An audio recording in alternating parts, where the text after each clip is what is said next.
नमस्कार, स्वागत है आप सभी का हमारे चैनल में। हम सुन रहे हैं आशुतोष गर्ग जी द्वारा लिखित पुस्तक जिसका नाम है अश्वत्थामा, महाभारत का शापित योद्धा। हम इस पुस्तक का भाग 24 पढ़ रहे थे, तो चलिए आगे पढ़ते हैं।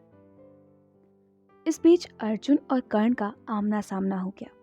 उन दोनों के बीच का वह युद्ध इस महासमर का एक महत्वपूर्ण अंश था। शीघ्र ही दोनों ओर से बाणों की निरंतर वर्षा होने लगी।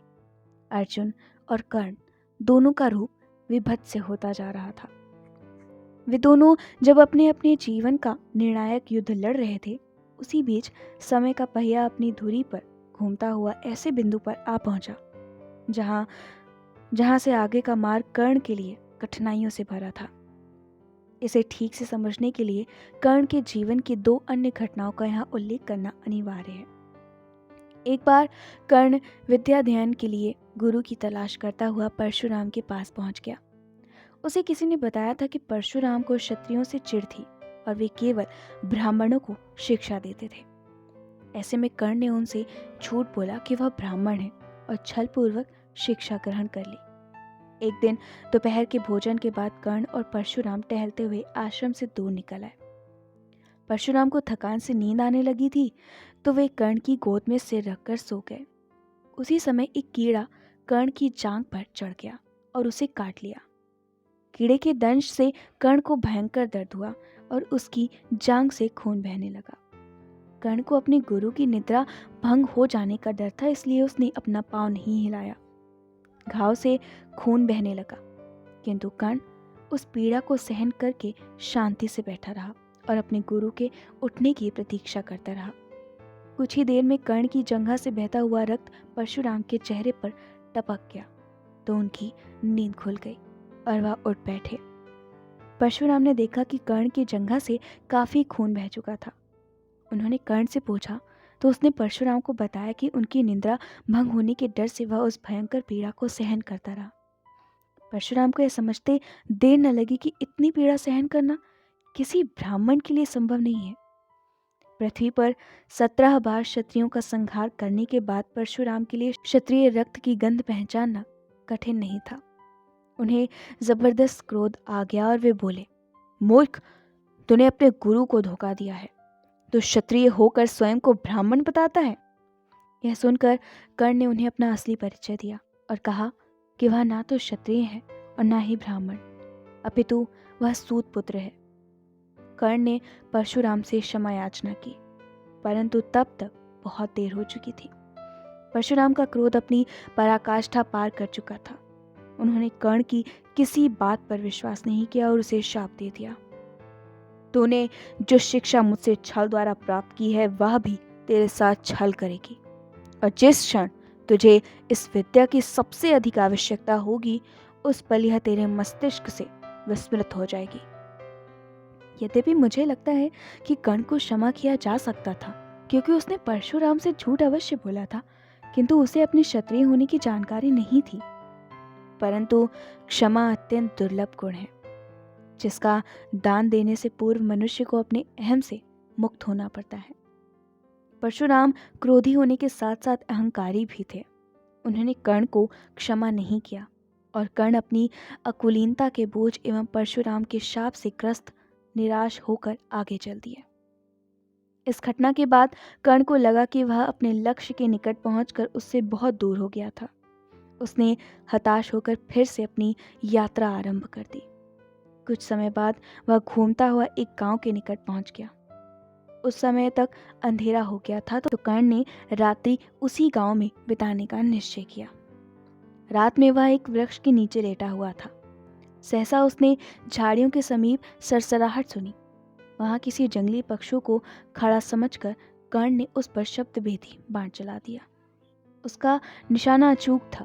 वह पशु करुण चीत्कार करता हुआ नीचे गिर पड़ा। कर्ण ने निकट जाकर देखा, उसके हाथों भूल से एक निर्दोष गाय की हत्या हो गई थी। कर्ण भयभीत हो गया। वह जानता था कि गाय के स्वामी को इस बात का पता लगते ही वह कर्ण को दंड देना चाहेगा। कर्ण चाहता तो वह रात्रि से भाग सकता था, किंतु वह दुर्भाग्यशाली अवश्य था, कायर नहीं। वह मृत गाय के निकट बैठ गया और उसके शरीर से बहते रक्त को देखता रहा। उसने सुबह होने की प्रतीक्षा की। कुछ ही देर में गाय का स्वामी, जो एक ब्राह्मण था, अपनी गाय को खोजता हुआ वहां आ गया। कर्ण ने रात्रि में हुई घटना का विस्तार से उल्लेख किया और अपने अपराध के लिए उससे क्षमा मांगी। कर्ण ने जानबूझकर गाय को नहीं मारा था, तथापि ब्राह्मण अत्यंत क्रोधित हो गया। उसने हाथ में जल लिया और कर्ण को शाप दे दिया। तुम्हारे हाथों मेरी असहाय गाय की हत्या हुई है। मैं तुम्हें शाप देता हूं कि तुम्हारी भी मृत्यु इसी प्रकार असहाय स्थिति में होगी। कर्ण के पास अपने प्रारब्ध पर दुखी होने तथा परशुराम और उस ब्राह्मण के शाप के सत्य होने की प्रतीक्षा करने के अतिरिक्त कोई अन्य विकल्प नहीं था। मैं फिर से कर्ण और अर्जुन के युद्ध पर लौटता हूँ। दोनों ही योद्धाओं के बीच कड़ा मुकाबला था। सहसा कर्ण का रथ झटके से रुक गया। उसने नीचे झुककर देखा कि रथ का बायां पहिया जमीन में धंस गया था, जिससे उसका रथ एक ओर झुकने लगा। युद्ध में अस्त्र शस्त्र और युद्ध कौशल जितने आवश्यक होते हैं, उतना ही महत्व रथ की स्थिति का भी होता है।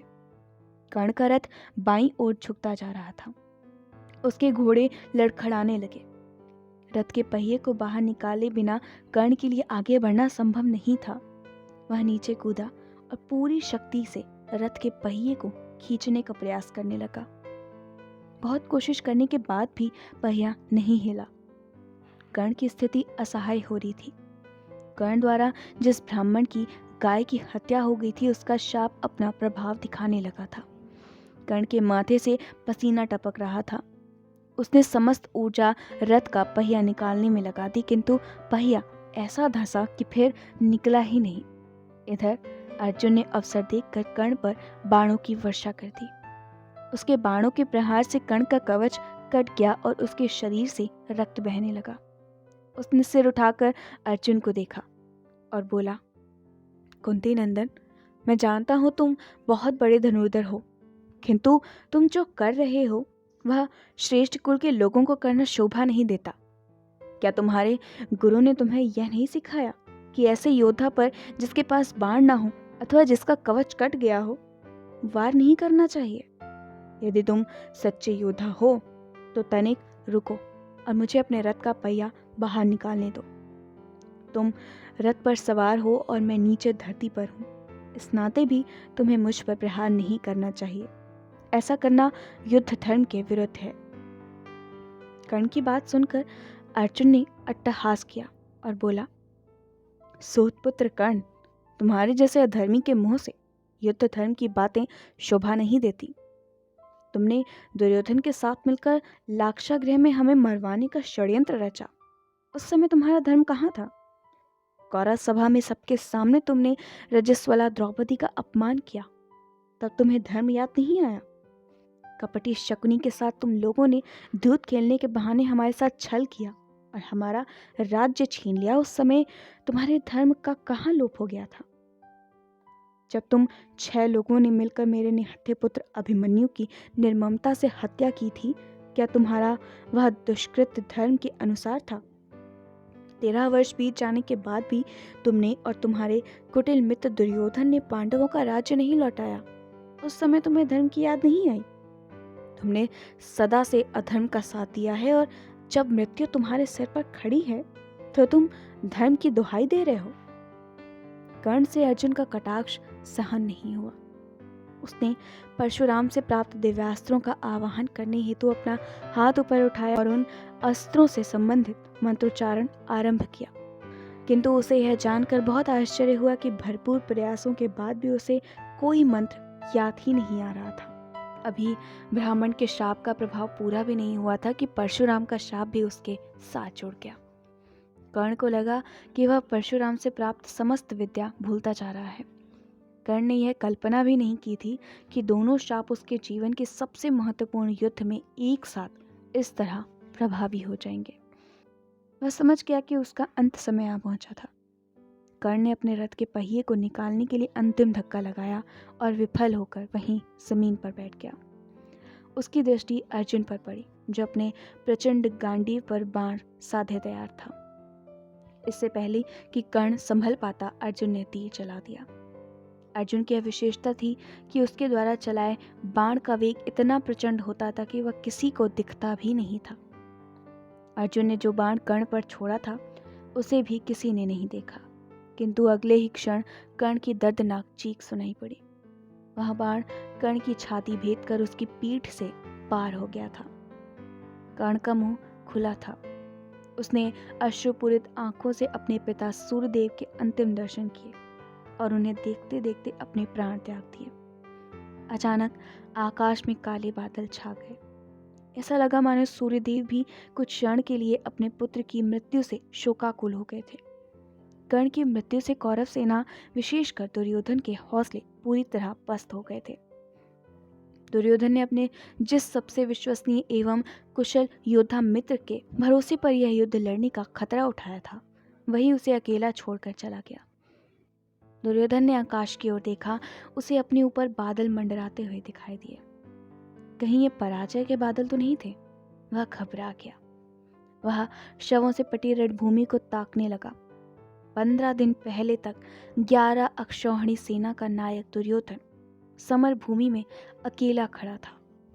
दुर्योधन और उसके कुछ सैनिकों के अतिरिक्त अब रणभूमि में केवल मैं, कृपाचार्य और कृतवर्मा जीवित बचे थे।